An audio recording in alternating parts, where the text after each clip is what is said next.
Hi everyone. Like Ina said, this is me and Tal's project for our practice teaching in Mekif Aleph. And it's a game that we created for our English day in Mekif Aleph for the 8th grade.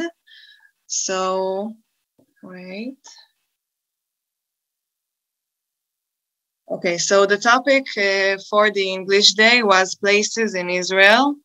Because the teachers there felt like the students didn't have a lot of opportunities to explore Israel during the Corona period. And there's a lot that they don't know about places in Israel. So that was the reason why they chose, that topic. And the rationale for choosing this game for me and Tal was that because we wanted the students to be really active, we wanted them to play and also learn, but not only through sitting in their chairs and listen to us. So this is why we chose to do this game, a really fun activity. So now I will show you the game. So you can roll the dice here on the side. You have players. You just move the player according to the number on the dice. You have here the instructions, but I will show you a video which explain what you need to do. Me and Tal made it, which is nicer than to read instructions. And we also presented it in the classroom for more visual learners. So this is the video. You need to share the computer sound, I guess. It doesn't have a sound. It doesn't have a sound, okay.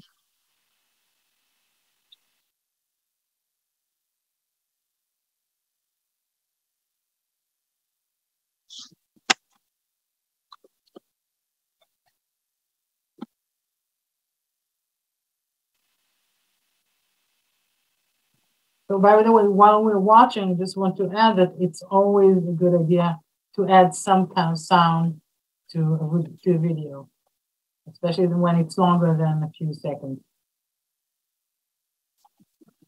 In the classroom, we stopped the video and then we explained each segment. I just don't want to לחפור לכם בזמן הסרטון, so I will explain now. Exactly. This is what I wanted to say, that I attended this specific lesson, the one that Tal taught in Tal's class. And actually, while the video was playing, she was explaining.